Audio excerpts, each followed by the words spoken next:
خالد بن ولید کو احد کا معرکہ یاد آ رہا تھا اور ان کے دل پر بوجھ سا بڑھتا جا رہا تھا۔ اس کا گھوڑا چلا جا رہا تھا، وہ نشیبی جگہ سے گزر رہا تھا، اس لیے احد کی پہاڑی کی چوٹی اس کی نظروں سے اوجھل ہو گئی۔ اسے اپنے قبیلے کی عورتیں یاد آئیں جو قریش اور ان کے اتحادی قبائل کو جوش دلا رہی تھیں۔ خالد بن ولید کو یاد آیا کہ وہ معرکے کا نظارہ کرنے کے لیے ایک بلند جگہ چڑھ گیا تھا۔ اسے مسلمان عورتیں نظر آئیں۔ مسلمان اپنے جن زخمیوں کو پیچھے لاتے تھے انہیں عورتیں سنبھال لیتی، ان کی مرہم پٹی کرتی اور انہیں پانی پلاتی۔ مسلمانوں کے ساتھ 14 عورتیں تھیں جن میں حضرت فاطمہ رضی اللہ تعالی عنہا بھی تھیں۔ پھر یوں ہوا کہ قلیل تعداد مجاہدین کثیر تعداد کفار پر غالب آ گئے۔ قریش کا پرچم بردار گرا تو کسی اور نے پرچم اٹھا لیا، وہ بھی گرا، پرچم کئی بار گرا۔ آخر میں ایک غلام نے پرچم اٹھا کر اونچا کیا لیکن وہ بھی مارا گیا۔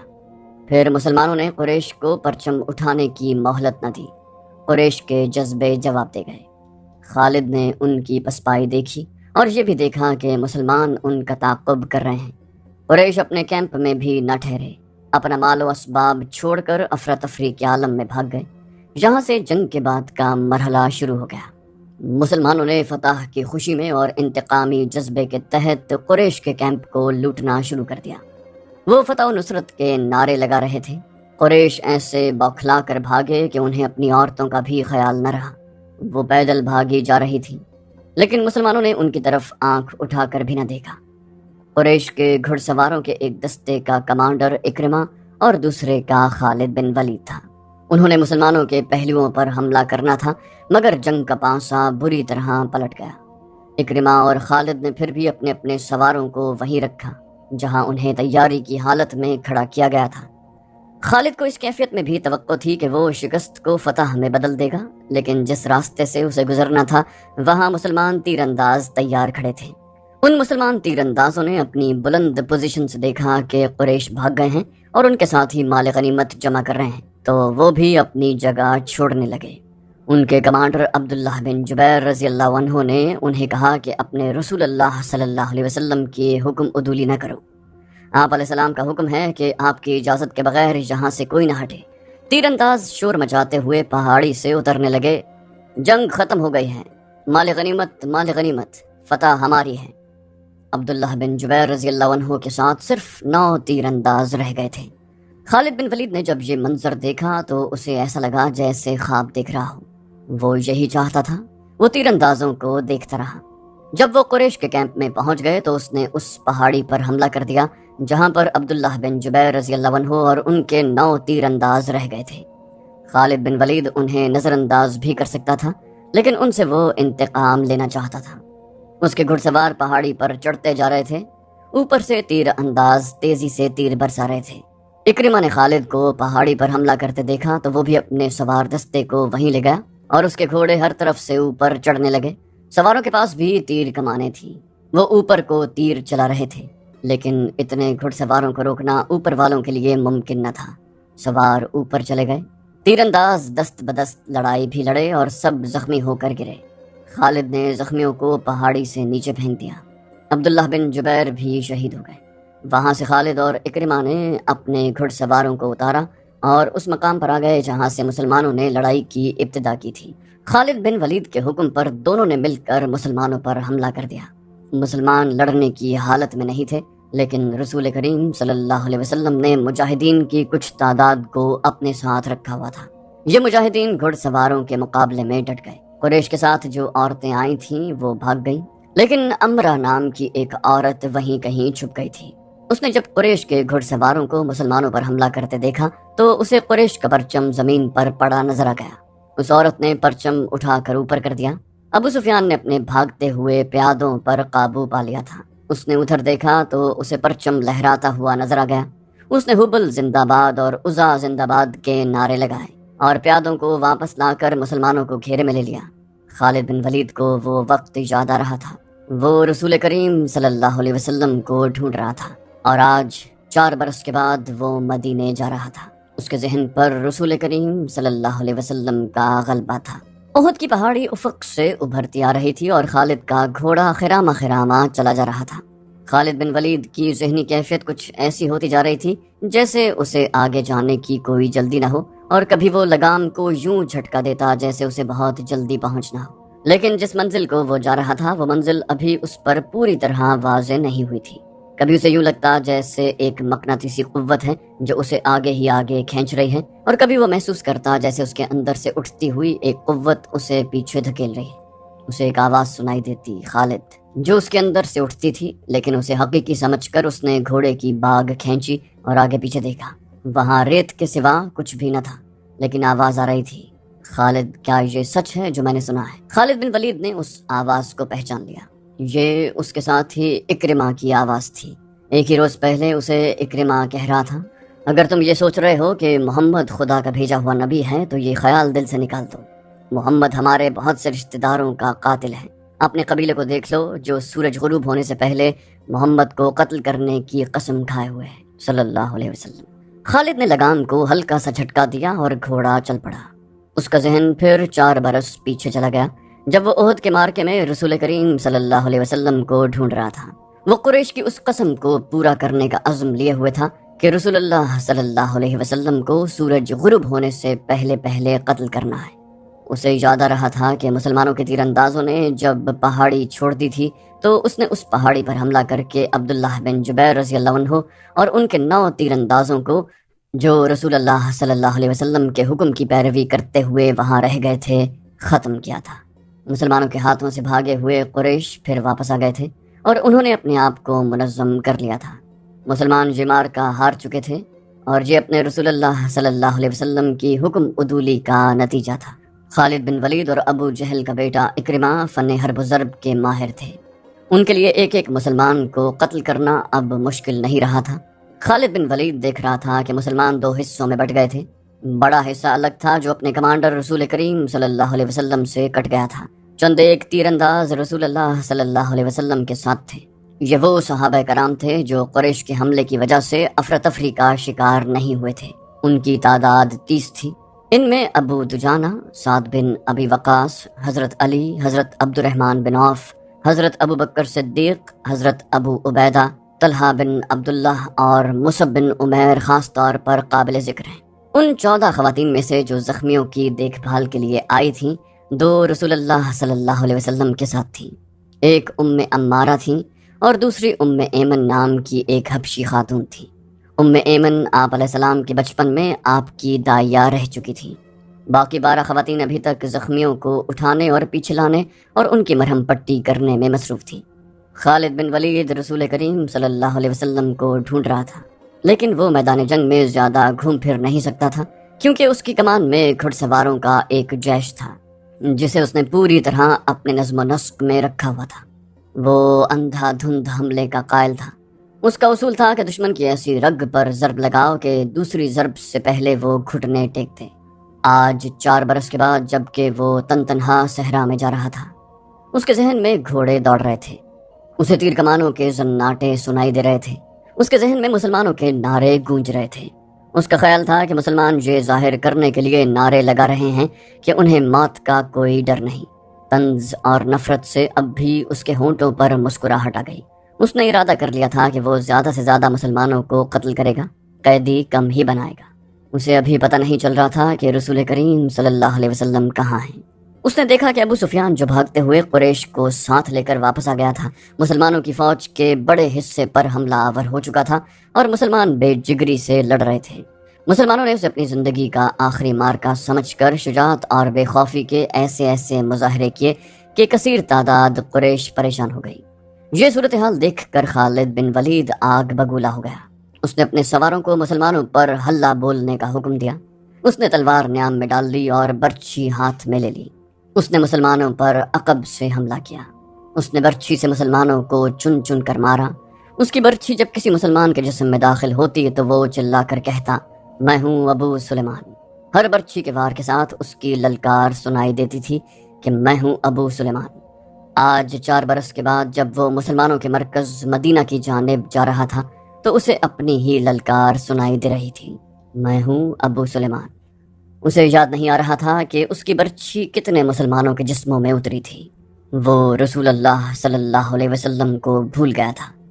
تھوڑی دیر بعد اسے پتہ چلا کہ مسلمان اپنے نبی صلی اللہ علیہ وسلم کی کمان سے نکل چکے ہیں اور اکرمہ مسلمانوں کے نبی علیہ السلام کی طرف چلا گیا ہے۔ حقیقت بھی یہی تھی کہ رسول اللہ صلی اللہ علیہ وسلم کی کمان ختم ہو چکی تھی اور مارکے کی صورتحال ایسی ہو گئی تھی کہ آپ علیہ السلام مسلمانوں کو اثر نو منظم نہیں کر سکتے تھے۔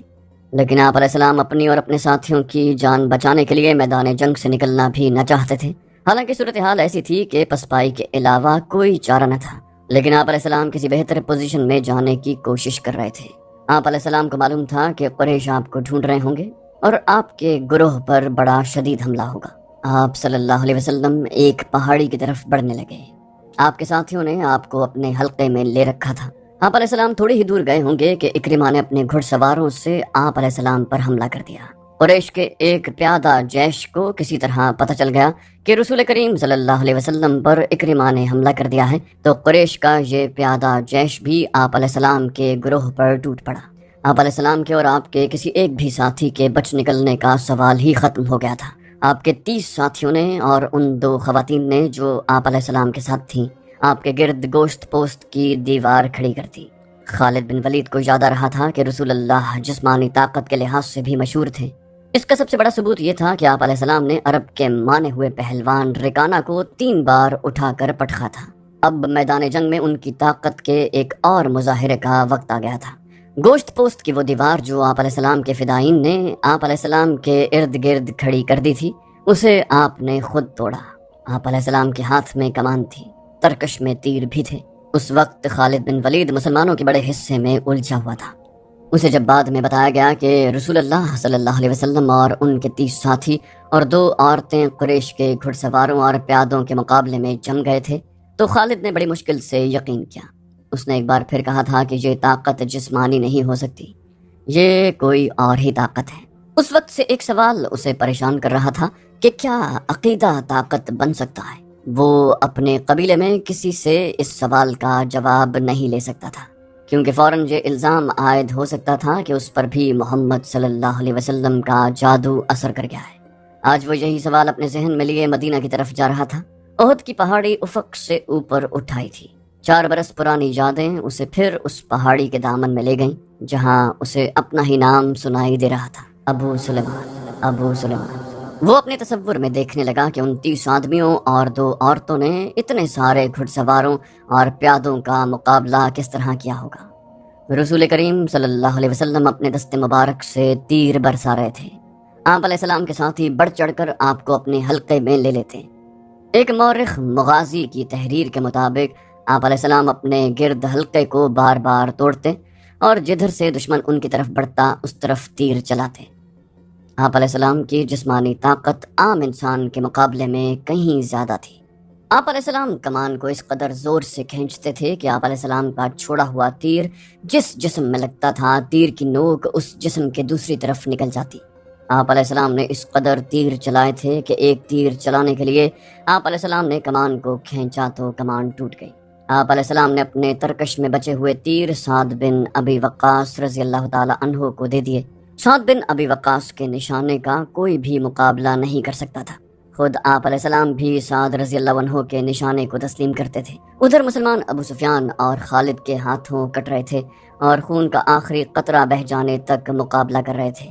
ادھر آپ علیہ السلام کے 30 فدائین اور 2 خواتین کی بے جگری کا یہ عالم تھا جیسے ان کے جسم نہیں، ان کی روحیں لڑ رہی ہوں۔ مشہور مورخ طبری لکھتا ہے کہ ایک مسلمان نے بیک وقت 4 5 قریش کا مقابلہ کیا۔ ان کا انداز ایسا دہشتناک تھا کہ قریش پیچھے ہٹ جاتے یا ان پر حملہ کرنے والا اکیلا مسلمان زخموں سے چور ہو کر گر پڑتا۔ قریش نے جب رسول کریم صلی اللہ علیہ وسلم کے فدائین کی شجاعت کا یہ عالم دیکھا تو کچھ پیچھے ہٹ کر ان پر تیروں کے ساتھ پتھر بھی برسانے لگے۔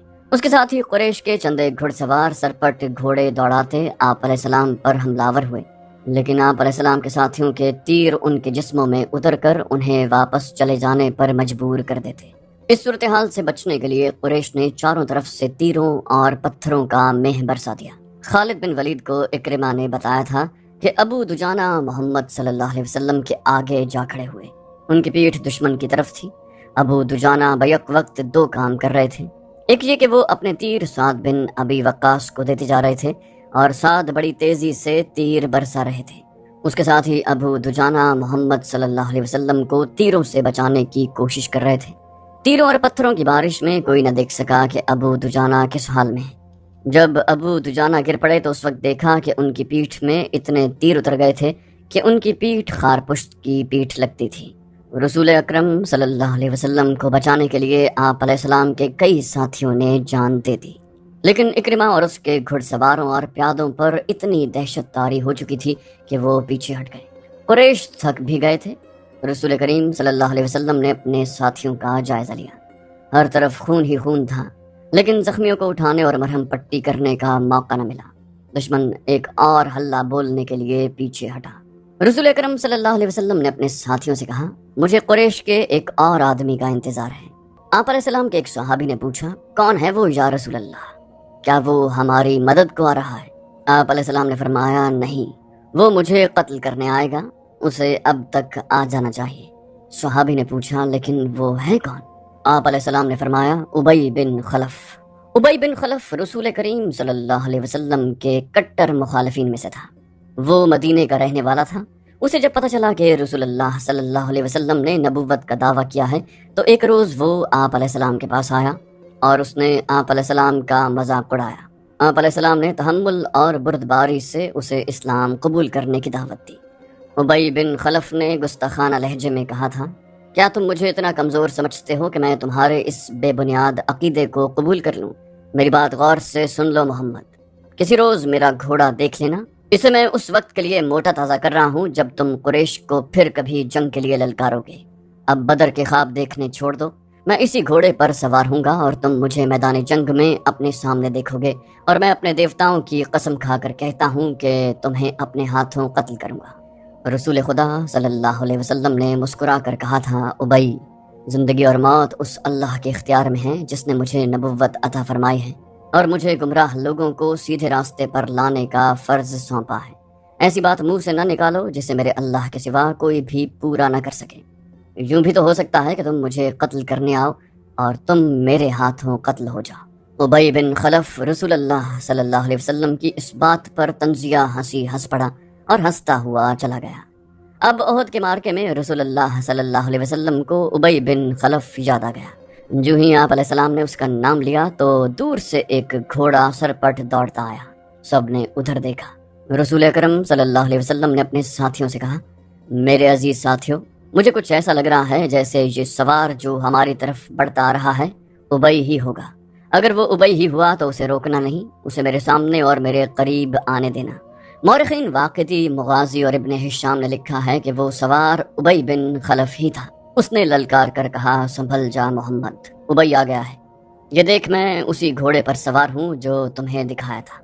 رسول اللہ صلی اللہ علیہ وسلم کے ساتھیوں میں سے 3-4 نے آگے ہو کر کہا، ہمیں اجازت دیں کہ اسے ہم آپ کے قریب آنے تک ختم کر دیں۔ رسول اکرم صلی اللہ علیہ وسلم نے کہا، نہیں، اسے آنے دو، میرے قریب آنے دو، اسے راستہ دے دو۔ رسول کریم صلی اللہ علیہ وسلم کے سر پر زنجیروں والی خوات تھی۔ اس کی زنجیریں آپ علیہ السلام کے چہرے کے آگے اور دائیں بائیں لٹک رہی تھیں۔ آپ علیہ السلام کے ہاتھ میں برچھی تھی اور تلوار نیام میں تھی۔ ابی کا گھوڑا قریب آ گیا تھا۔ رسول اللہ صلی اللہ علیہ وسلم نے للکار کر کہا، آگے آ جا ابی، میرے سوا تیرے ساتھ کوئی نہیں لڑے گا۔ ابی بن خلف نے اپنا گھوڑا قریب لا کر روکا اور طنزیہ کہا لگایا۔ اسے شاید پورا یقین تھا کہ وہ آپ علیہ السلام کو قتل کر دے گا۔ اس کی تلوار ابھی نیام میں تھی۔ آپ علیہ السلام اس کے قریب چلے گئے۔ وہ بڑے طاقتور گھوڑے پر تھا اور آپ علیہ السلام زمین پر۔ اس نے ابھی تلوار نکالی ہی تھی کہ آپ علیہ السلام نے آگے بڑھ کر اور اچھل کر اس پر برچھی کا وار کیا۔ وہ وار بچانے کے لیے ایک طرف کو جھک گیا، لیکن وار خالی نہ گیا۔ آپ علیہ السلام کی برچھی کی انی اس کے دائیں کندھے پر ہنسلی کی ہڈی سے نیچے لگی۔ وہ گھوڑے سے گر پڑا اور اس کی پسلی ٹوٹ گئی۔ مورخ لکھتے ہیں کہ رسول خدا صلی اللہ علیہ وسلم کا وار اتنا کاری نہ تھا کہ ابی جیسا قوی ہیکل آدمی اٹھ نہ سکتا۔ رسول خدا صلی اللہ علیہ وسلم اس پر دوسرا وار کرنے کو دوڑے۔ وہ گھوڑے کی دوسری طرف گرا تھا۔ اس پر شاید دہشت طاری ہو گئی تھی یا آپ علیہ السلام کا وار اس کے لیے غیر متوقع تھا۔ وہ اٹھا اور اپنا گھوڑا وہیں چھوڑ کر بھاگ گیا۔ وہ چلاتا جا رہا تھا، محمد نے مجھے قتل کر دیا ہے، اے اہل قریش، محمد نے مجھے قتل کر دیا ہے۔ قریش کے کچھ آدمیوں نے اس کے زخم دیکھے تو اسے تسلی دی کہ اسے کسی نے قتل نہیں کیا، زخم بالکل معمولی ہیں، لیکن اس پر نہ جانے کیسی کیفیت طاری ہو گئی تھی کہ اس کی زبان سے یہی الفاظ نکلتے تھے: میں زندہ نہیں رہوں گا، محمد نے کہا تھا کہ میں اس کے ہاتھوں قتل ہو جاؤں گا۔ مورخ ابن ہشام نے یہاں تک لکھا ہے کہ ابی نے یہ الفاظ بھی کہے تھے: اگر محمد مجھ پر صرف تھوک دیتا تو بھی میں زندہ نہ رہ سکتا۔ جب احد کا معرکہ ختم ہو گیا تو ابی قریش کے ساتھ مکہ روانہ ہو گیا۔ راستے میں انہوں نے پڑاؤ کیا تو ابی مر گیا۔ خالد کو آج 4 برس کے بعد وہ وقت کل کی بات کی طرح یاد آ رہا تھا۔